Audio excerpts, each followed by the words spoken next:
Welcome back, everybody. Green Line Breakdown, episode 9. Play the jingle bells, get on a one-horse sleigh. Merry Christmas, happy holidays. We are in a winter wonderland, and by that I mean it's 10 degrees every day here, and I'm miserable. But it's the Christmas holiday. I hope everybody is seeing family this week. I hope you're enjoying your gifts that you get. I hope you're giving some great gifts away. And I hope that you are sitting down and watching the Boston Celtics this week. Not on Christmas Day. Very disappointing. We will get into that. We got a lot for you today. Quickly round up of the games from the previous week and some talking points now that we're getting to the end of the year here. It's a big corner every year for the NBA season, Christmas, New Year's. I always think Christmas is kind of the official start of regular season basketball. But here we are. December is coming to a close. This year is flying by. We are enjoying our time together, I think. I am very impressed with where we are as a team. If you got a chance to listen last week, I had a couple of my friends on. We kind of talked about where we were at the corner report of the season, and I think we're in good shape. This week was a little rocky, but that's okay. Very positive mindset going into the new year. So let's get right into it. Boston Celtics coming off a week where they had a tough loss to the Bucks. We were recording that last episode while watching it, and we were up by 30, and we just blew the lead towards the end, and that was a tough matchup. And you kind of hope after that kind of game, you really want to forget about it. You want to move on to the next one. There was a big gap in between the Bucks and the Detroit game this week, and Detroit, again, top team in the East right now. A real tough game. Love everybody on that team. I think they're playing lights out as they should be. I enjoyed watching them. I enjoyed playing against them. But they are a tough matchup for us. They're big in size, which is where we're going to struggle against teams with size. We don't have a ton of height. They have a good amount of height. I mean, Cunningham's such a great player. And they, we've talked about them before. They're a great team. Some of the themes of that game, the big one, I think, is the leadership role Jaylen Brown has cemented at this point in the season. Big questions at the offseason about whether he can really take control of that kind of role. Can he live up to the absence of Jason Tatum? I don't think anybody was looking for him to duplicate what Jason Tatum does, but they're kind of hoping he took a bigger chunk out of the team and more so be kind of the energizer, shifting the energy to be successful. And he wasn't put in a good spot. I mean, Brad didn't really give him a lot of options. You got a starting lineup of Derek White and Jaylen Brown and Payton Pritchard, and everybody else seemed to have gone on the wayside. Obviously, we've talked about before with Porzingis leaving and Drew Holiday leaving and Al Horford leaving to the Warriors. Still hate that. They suck. So Jaylen Brown wasn't left with a lot. He's absolutely delivering on that promise. I don't think you can look at this season and say anything other than that. Jaylen Brown is committing to the leadership role. He is appreciative of the fans and the media and understanding what position he was put in. And like I said, delivering on all cylinders. So in this Detroit game, especially, the common thing I saw was he's the top scorer. Great. And I kind of want him to be in those certain games, like give him the rock, let him do what he needs to do. But what I also saw was top rebounder, which is great because I don't really expect that out of him, especially with his size. And just, I don't really see him in a position to get offensive rebounds, but more so defensive rebounds either. So to see him with 8 rebounds, very good. And he was the top assist playmaker. Assist getter? I don't even know the terminology there, but to see him on all 3 facets of kind of the role-playing leadership position, so points, rebounds, and assists, and those are the big 3 that everybody looks at statistically, to see him be the top guy in every category for that game against a team that's number 1 in the East, a really good defensive team, but also offensively, hell of a team, offensive rebounding, especially great team with their big guys with Stewart in the back there. Really surprised to see him really Brown covering all 3 of those spots, especially when you have guys that I kind of rebounding. I've said it all year. I want Keita when he has minutes to be the top rebounder. He should be. Even Jordan Walsh when he gets extra minutes, he should be that guy getting in there, really bruising himself up. I don't even want to see Brown really getting that dirty into it, but good to see he was against the top team, and assists is the most shocking. Like most of the time I see Jaylen Brown dribbling it off his foot, never mind getting it to another guy at an open shot. So that's great to see. We didn't get the win, which is the disappointing part. I mean, it's great to get those wins against top teams. Really kind of proves to the rest of the league that you're still a team to watch out for, a team to plan for. But, I saw fight, and really that's all you can ask for. I don't think this is a team that we're walking in and beating anybody at any given moment. I think it's a team where you're going to bring a fight to, and that's what we did. I just don't want to see us lay down. And across the board, I was happy. But again, when you're in a tight scoring game, one team's got to win, and it goes to the small things. We just didn't get the small things right. Didn't go our way. No disappointment there. I'm not gonna chirp on them and say, I really need to see more. I really expect more. Certain guys should have stepped up. I mean, when you're looking at the box score, there's things I can point out to. I mean, Jaylen Brown got 40 minutes. So he's in the entire game. That's one thing to look at. Teoh got 34 minutes. Heavy usage. 7 rebounds. So, I mean, he was one behind Brown, but I almost think Jaylen Brown shouldn't have 8 if you're in there for 34 minutes, but good to see you're getting heavy minutes at center. Derek White, 38 minutes. And you were the second scoring leader at 31 points. That, I think, is something that was a theme of this week is Derek White stepping up. I mean, last week we talked about it. He had some games here and there, but I think he's starting to get into a groove now that I like to see. The next 2 games in the week between the Heat and the Raptors, obviously not great. Well, Raptors are a good team, but Heat's not a great team at the moment, and you came to deliver, to be the second scorer or the leader or whatever it may have been, but you need to be top 3. And if you're not, this team is not going to be successful. So it's good to see you're getting more comfortable. You're slipping into that spot of like, I'm going to be the second guy. And if a shot's open and I got the ball in my hands, I'm taking that shot. Good to see that confidence is back from you. Pritchard in for 35 minutes, 12 points. And like, I'm not going to hold him when, Brown's got 34, Derek's got 31. I don't expect another guy to have 30. Then you have 3 guys just doing all the same work. And I don't think that leads to success. But what you kind of see in those, right, are really heavy usage. I mean, 34 minutes from Teoh, 38 from Derek, 35 from Pritchard, and Brown at 40. I mean, not to say we can't do that. And I get it. It's the top team in the East. You want your guys out there to play out heavy usage, but don't let the confidence slip of the bench players. I mean, Walsh got in there for a good amount of time, 18 minutes. Minot was in there for 13, not a whole lot. Hauser for 4. Hauser stinking it up. The rookie Gonzalez for 16. Anthony Simon's getting some good usage with 25 minutes, 9 points. You're really looking like a trade candidate. And I did kind of disappointed because I was hoping a lot out of Simons, and I don't think he's just getting the chance. I don't think it's really gelling with the team. So get him to a point where teams are going to look at him and say, oh, we would love him. So get, 25 minutes is great, but when you're only getting 9 points out of it, and all you do is shoot threes, I don't love it. Shireman at 15. So, we're doing well. That's the number 1 team in the East. You lost by 7 points. It wasn't a blowout. You were tight for most of the game. And like I said, those little things in the end just didn't work out your way. But not something I'm going to be disappointed about.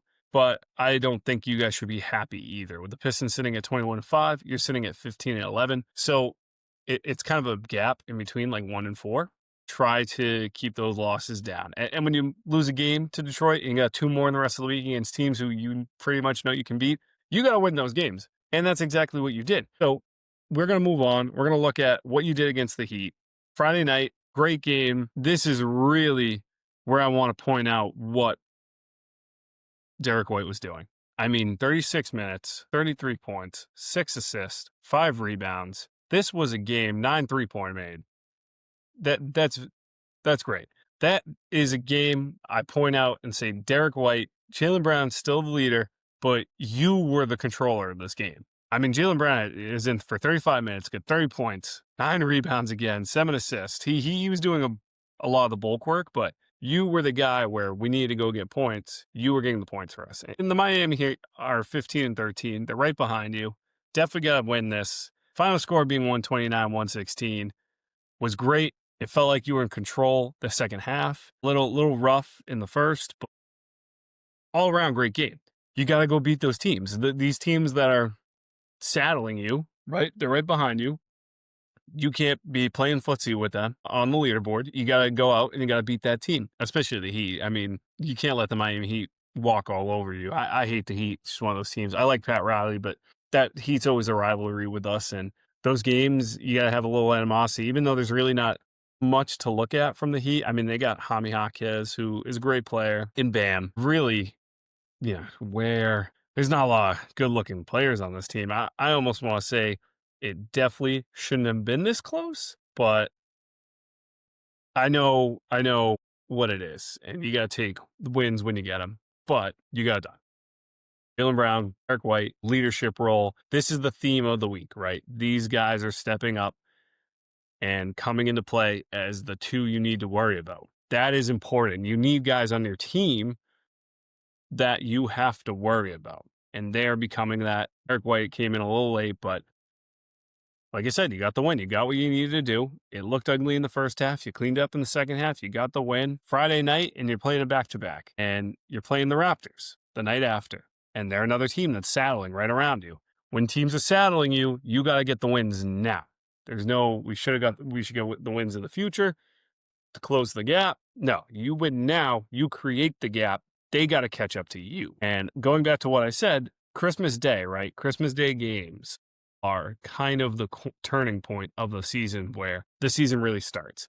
Football's going into playoffs, and not even saying just for watching the games, but it right before the All-Star game, it's that moment where all the players kind of feel like they got to start playing again. I mean, going back to the NBA Cup, which I'll go into a little bit of that, I was very disappointed to see the New York Knicks win. The NBA Cup was invented to kind of get the players to start playing a little earlier. I mean, that was the sole intention of it from the NBA standpoint, right? You have a long season. I get it. There's a lot of dog days. There's a lot. We just got to get through this right now. And that's basically October from December. So the first 2.5 months of the season, you're kind of just, walking through the motions. Some guys are just lighting it up, right? So there's the MVP candidates who are just from the get-go getting going. But a majority of the league, I would say probably 55%, 60%, don't really wake up until we turn the corner of the holidays in the new year. It's something to be said of, like, you're a professional athlete, you make so much money, you think you would just play all the time, but I get it, long season. We're never going to understand what they go through, and you're going to start to see these players wake up. It's just how it's been since I've watched the game. I'm sure it's how it's been for a long time. This is really the legitimate start. So you're playing a back-to-back, going from Miami to the Raptors, team that's saddling you. You have to take care of business. And who of the three is going to step up tonight, right? Who is going to be the player that becomes a problem? And you know what? Where Brown's been the sole kind of leadership guy, sole energy bringer, you've got him on a back-to-back. He's day-to-day with an illness, whatever that may be. He's not showing up this game. So is it Derek White? You kind of see what the week he was having. I thought it might have been him, but no. Payton Pritchard steps up. He really does. He becomes just an abominable force. I mean, looking at the stats here, 37 minutes, 33 points, 10 assists and 7 rebounds. 10 assists and 7 rebounds. He's 6'1". He's the guy that's lighting the team up.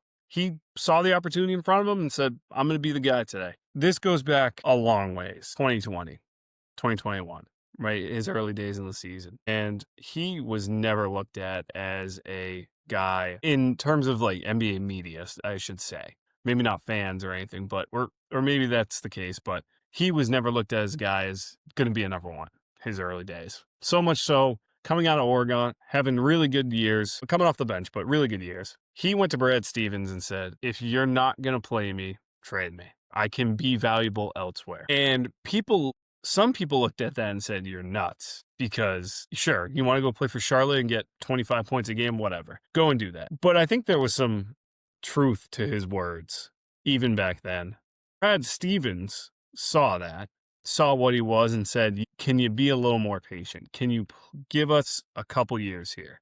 We had a lot of point guards in the room between Kemba coming in at the time, kind of shuffling through a lot of guys. It was like, give us a couple more years of your time. We'll give you some money here, and we expect you'll be really good. And he has delivered. And like I said, this was mentioned, I bring this up because this was mentioned by, I forget if it was the TV commentator or one of the radio hosts, but he was looked at the time as almost crazy for suggesting that. A lot of guys in the NBA go through that where they're like, just get rid of me. I'm not getting 20 minutes a game. Just go. And most of the time, they're just being jackasses. Payton Pritchard, I think, has delivered on his word. There was an argument when Simons was brought in, like, oh, Payton Pritchard just won Sixth Man of the Year. Is he better coming off of that position? Just like Lou Williams was for the Clippers all those years. It's like, he's a great player. He probably could be a starter, should be a starter. But there's something about coming off the bench in that sixth position that just allows him to be a superstar. So the question was, should we just keep him in that spot when Simons came in and let Simons be the starting point guard? Even though Pritchard probably is better, but not an argument anymore. Not an argument that he should be on the starting lineup. He should probably be a starting point guard for the next few years. I wouldn't look for another point guard. He has a command. He has no fear. And I look at this almost as we've probably been disrespecting him for quite some time. He is a very, very good point guard. But because he's 6'1", because he's white, because he kind of looks like an average Joe, many comments are made along the lines of what I just said. He looks like an average guy, but he's really good. That's not fair to him based on what he looks like. He looks like most of the fans in the stands watching him. Yeah, but he's not that. He's a very, very good NBA level talent for a top team in the league. And yes, we are a top team. Even with Tatum here. If Tatum was here, Pritchard would be on this lineup as a starting point guard. He can be in that spot. He goes off against the Raptors. He holds the command of the team. It is never in question whether we're going to beat this team on that given day because he was so on fire.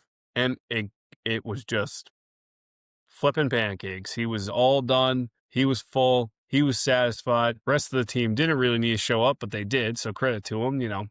Hauser had some considerable minutes, 27 minutes, 6 points, 6 rebounds. Well, Hauser's a forward, but you don't see him getting rebounds. Kata, 22 minutes, 14 points. Derek White, 36 minutes, 15 points, 7 assists, 5 rebounds. Garza and Gonzalez with 10 rebounds each. A very good rebounding game. Now, they also were getting a lot of rebounds because the Raptors couldn't hit shots. I digress. But good to see. My biggest concern, they're kind of understanding and recognizing what they were lacking in, and they're making an effort to focus in on that. I mean, you've got, let me do the math here quick, 10, 24, 29, 36, and that's 40 rebounds. 50, 40? That's a pretty good rebounding game.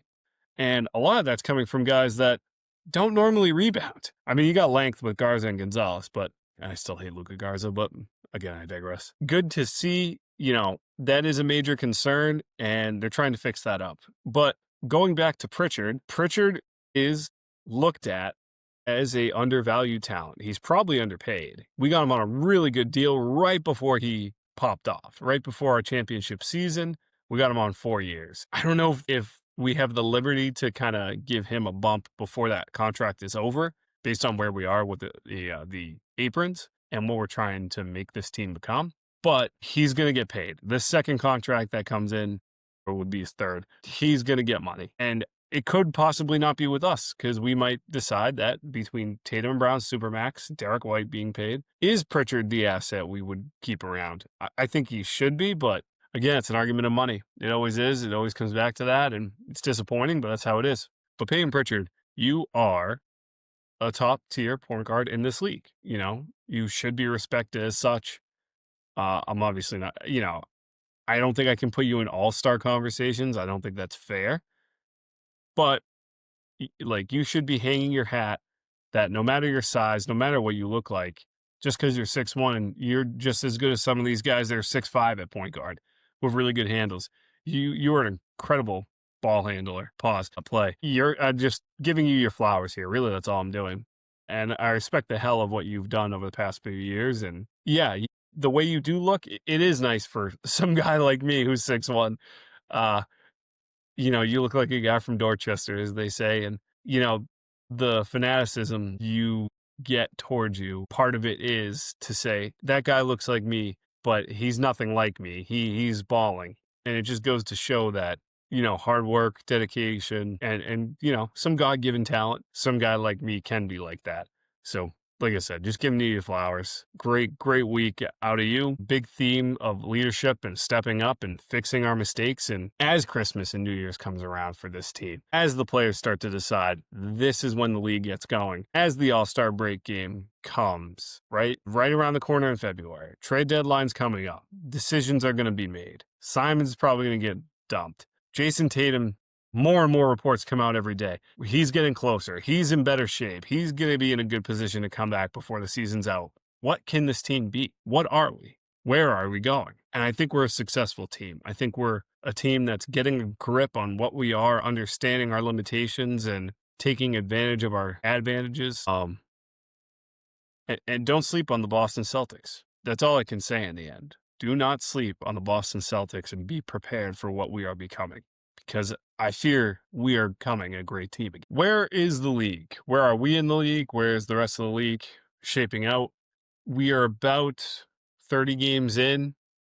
Season's 82 games, so not just halfway there, but like I'm going to do a little bit of a report because, like I said, Christmas and New Year's multiple times is kind of the turning point for the league. So what is the league shaping out to be? The East, despite a few teams really being above the rest, which Pistons, obviously, New York, sadly, being the second team. 3 through 10 is, 3 through 8 is very close. So right now we are the third seed. That doesn't mean much at the moment because every team is very close to each other.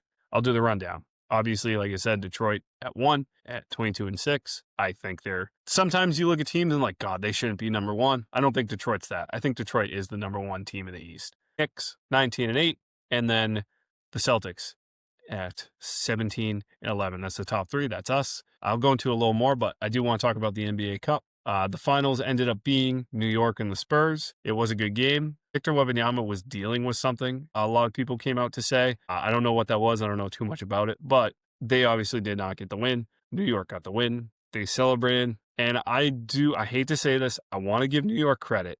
The NBA tournament, very cool idea. It gets players playing important games early on, but the past 2 winners, that being the Lakers and the Bucks, they hung banners for the NBA Cup game. You're whack. You can't be doing that. You cannot be doing that. And it's kind of sad that they did because it was like, oh, we haven't won much recently. I mean, the Lakers won 2020, but actually the Bucks won too. Yeah, I guess disregard that comment. I don't know what I was thinking, but that goes to show it's like, why are you hanging a banner for the NBA Cup game? You've had success and there's no reason to be hanging that.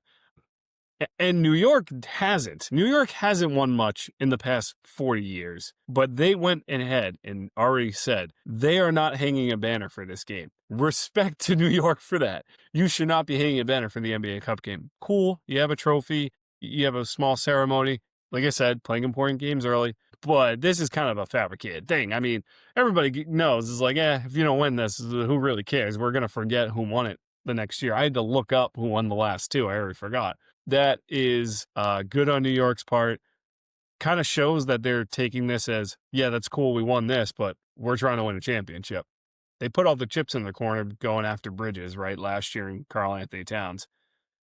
Yeah, they're trying to win a chip. They don't really care about the NBA Cup game, and I don't think that limits what the NBA Cup game is, but it also respect it accurately. Like it's cool, but it's nothing crazy. So good on New York. It pained me that they won. It would have been cool for the Spurs to win, but I also fear that's something that the Spurs would hang a banner for, even though they have a lot of championships. It's just like, oh, cool, we won. Probably not going to win the championship. Let's hang one. But that's just a little bit on the NBA Cup game. New York won. Sixers at 4, right behind us at 16-11. Raptors at 17-12, right behind us. Like, again, these teams were saddling us. Magic, Heat, 15-13.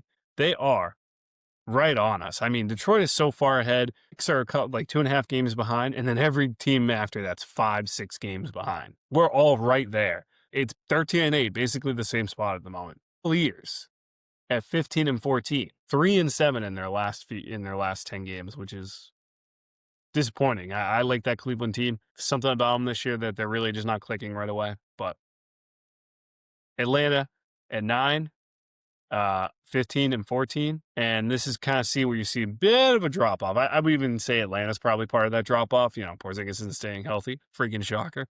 Then you got the Bulls at 12-15, Bucks at 11-17. I'm not surprised. I don't think the makeup of that team, they're losing Lillard, who's injured. They replace, Miles Turner went to them, but there's really not much you can say about the team that I like. And the minute the news about Giannis is probably being his last year, they're on a downspin. I don't see them doing much this year. Hornets. Oh my God, the Hornets are in the bottom 5 of the East. Who would have thought that? everybody. 9-19. God, the bottom of the East is really not good. 9-19. Nets at 7-19. Pacers at 6-22. Very disappointed in the Pacers. But this almost credits Tyrese Halliburton. I mean, he's not playing, obviously, because of the Achilles. And your team is just nothing without you. Really. And I love to see Indiana. Obviously, they lost Turner, too, which I think was stupid. He just went to a crappy team that's going to lose their big star. It's like you might as well just took the year on the shoulder.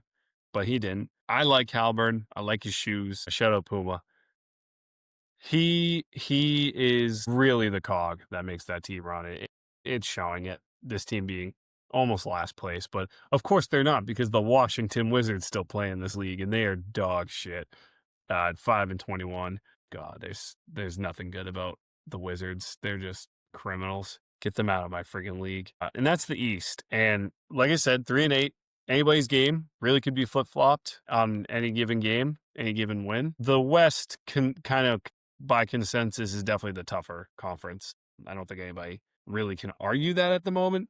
You got the Thunder at 25-3. They are going to go back to the championship. I don't know if they're going to win. Hopefully they kind of get beat up along the way. So it's not an easy repeat, but Detroit Thunder would be such an odd pairing, I think. I mean, I don't like Thunder in general, but Detroit with them, I would like Detroit in the finals, but not OKC. OKC might be one of the worst cities for a franchise. Not to hate on them, but it's just like, God, what does Oklahoma City have to offer for the rest of us, right? That's kind of an elitist take from somebody that lives around Boston, but Spurs at 2, which is great to see. Great to see Wemby's chokehold of the league is taken over already. Nuggets at 3 at 20-7. Lakers at 4, 19-8. I think I talked about them before. Agreed. They're a good team this year. Rockets, who I thought would be a little better, a little more dominant, 17-8. Not in bad shape, but I just thought they'd be a little more towards like the top there. Timberwolves, the Edwards is balling, 18-10. Gobert, surprising, very surprising where the Suns are at 15-13. And the top 7 is kind of where I would say it gets cut off in the West. Those top 7 are very good. Maybe even top 6. Maybe I shouldn't include the Suns on that. But then after that, it's Warriors at 8. They're 14-15, but man, terrible. They're horrible this year. Part of it's Butler, I think. Part of it's they're too old. I mean, they tried to. They love Curry. They're loyalists to Curry. And you know what? They should be. He did so much for that franchise, but they invested too much towards this back half. They should have restarted at some point. They got the 1 win against us in 22, and they were like, oh, yes. Yeah, we're going to get 3-4 more years out of this guy, and it really hasn't turned out to be that way. So, a little bit disappointing from them. Grizzlies at 9. Blazers at 12-16. Mavericks at 11. 11-18. The point team, guys can't stay healthy. Cooper flags here and there. Although he's starting to pop off a little bit, I'm keeping an eye out for that. But I mean, when you look at the full encompassing of the season so far, he's really just had a couple games here and there. Jazz at 12, 10-17. Clippers 7-21. Pelicans 7-22. And the Kings 6-22. Kings are going to blow it up. Kind of disappointed. I really liked when the Kings were second 2 years ago. That was cool to see. I liked everybody on that team. Sabonis, Healed, De'Aaron, and it just kind of didn't work out. So go get Sabonis. Dump whoever you have to. Go get Sabonis. I think it would be perfect for the Celtics. I'm going to say it every week until it happens. Until it happens. I'm going to look up when the trade deadline is because I think we got some time still, but it's closer than you think. Yes, I know it's the final date. Typically in early February. I don't have an exact date. Last year was February 6th. But early February is the deadline. So you got about a month, really a month and a half till this deadline. You got to make your decisions now. We need a center. That's just what it is. Akeda is great. He's not enough. We need a center. If we can get a confident center without losing too much, and Tatum does come back, I don't know. I'm going to get hopeful again. This isn't going to be a rebuild year anymore. We're going to be championship bound. I'm delusional. Anyway, that's kind of the rundown where the league is. As the Christmas break comes and as the new year comes, I'm going to tell you about the Christmas games, even though the Boston Celtics aren't playing. I'll tell you first about the Celtics games before we get off here, because it is the favorite thing to do on Christmas is probably open up gifts with family, do nothing the rest of the day, watch the NBA Celtics or NBA games on Christmas, because usually the Celtics were playing, but they're always great games. They're very competitive. I wish they would go back to the Christmas jerseys. That just added a little bit of bliss. ESPN has most of them, I think. It seemed to me the only time of the year when ESPN actually enjoyed casting NBA games. So it was always a cool bonus. But let's start with our games this week. Kind of an easy week, honestly. You have the Pacers on Monday at 7:30. Should be a win. And then you have them again on Friday, which why? And then why is it's in Boston tomorrow. It's in Indiana on Friday. Who created the schedule that way? It's so weird when those games like that pop up. But you've got those two. And then you got the Trailblazers on Sunday in Portland. So you go from Boston to Indiana to Portland. But you got a pretty good amount of space there. Kind of sucks for the guys that they can't spend Christmas with their kids, I don't think. I think they'll be in Indiana. Unless they fly in. Maybe they can spend Christmas morning and they'll fly in Friday. Indiana's not too far. Pretty easy week. You should go 3-0. You need to go 3-0. You need to start making some separation between that 3 and 8 pack I was talking about. There's a lot of teams that are going to win those games. These are easy games against the Pacers. You cannot drop games like this. Don't experiment. Get the 2 wins. Go to Portland. Get the win. Say hi to Drew Holiday for me while you're there. But yeah, it's an easy week. You got to get those wins. And that's all I can really say. So, NBA Christmas. I got to look this up. I'm sorry. Some good games. Some not so good games. But we start off 12 o'clock, Cavaliers and Knicks. At the beginning of the season, I would have said this is a great game. I don't know if the Cavs are up to the task. They've been, like I said, 3-7 in the last 10. They're dropping a few here and there. But it's Christmas. Everybody kind of shows up. So that's a good game. The 2:30 game might be the best game. And these teams played last week, I think, on Friday. Spurs and Thunder. That's a fantastic game. Seeing Wemby and Chet go at each other like that. The whole teams are competitive. It was very close.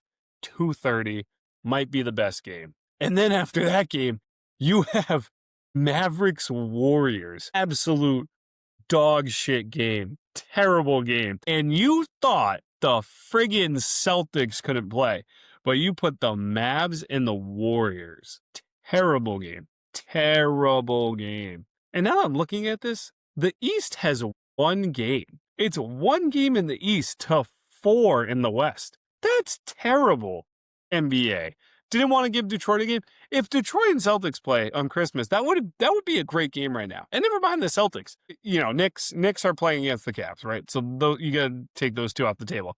Detroit against, now I say this, everybody's pretty bad. I mean, Raptors, I wouldn't want to see. Miami's okay.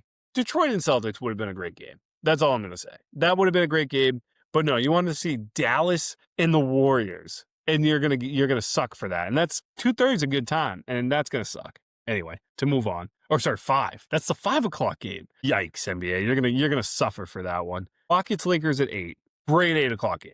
That's gonna be a great game. I'm gonna love to see that. Let's see if LeBron and Kevin Durant actually play. They never like to play against each other. I would bet LeBron skips this one just because he's a bitch. Great game at 8 o'clock. I love that. And then Timberwolves and Nuggets to end off at 10 o'clock. That's a great game. You've got probably 3 really good games. You've got 1 that's okay with the Knicks and the Cavaliers. And then you just have that garbage game in between.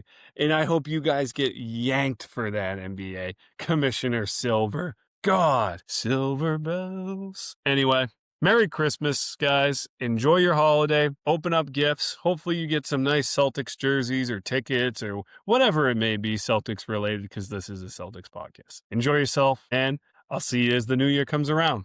Go Celtics.